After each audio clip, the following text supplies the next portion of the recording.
Okay, video's recording. Now we have the first in the IF, which is Interpreting Function Standard. Remember all the concepts you see on this review document where I'm getting all these questions, and the video series is not all-inclusive of all the concepts you need to study for the final exam. You're responsible for studying everything we've learned all year long.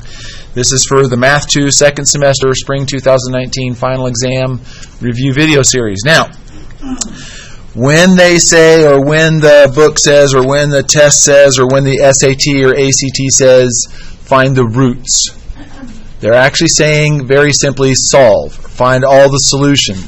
Or better yet, you can find the zeros. It's where y equals 0. It's where the graph intercepts the x-axis. You know, like that warm-up we just did. Right there and right there are the solutions. It's where y equals 0. Because we know y equals 0, we're going to set the function equal to 0, like that. And then we know a magical property that helps us from factored form to find what the roots are. Do you guys know what that property is called? Say it loud and proud. Say it loud so they can hear you on the video. Zero product property. Okay? If any of you said that. Hey, it's not that funny. Okay. Shh. So, using the zero product property, just look at that little binomial. What is the value of x that makes that 0? 3. Yes, just change the sign, man. Zero product property. Come on. All you're doing is setting that binomial equal to 0. Now solve. Let's add 3 to both sides. What do we get? X equals 3. Done. So from that one, we have the solution x equals 3. What about from this one? -7. That's the solutions if sometime on the IABs or the CASP or SAT, they might see what are the coordinates of the solution. These are the two solutions. Can you guys remember they are x coordinates and say these are the two solutions like that? Yes. Same thing.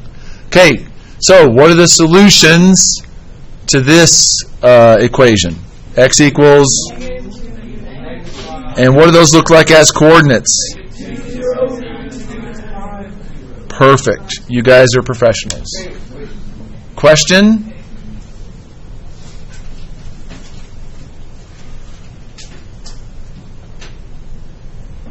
Was there a question? Oh, that's a good question. That's good. That's fair enough. Let's just say 2x plus 1 and 3x minus 2. I guess that's a fair enough question. You would do the same thing as I did over here, Alex. You would take this binomial, this is still a binomial, set it equal to 0 and solve.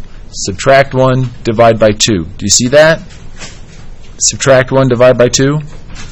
Over here, it's add 2, divide by 3.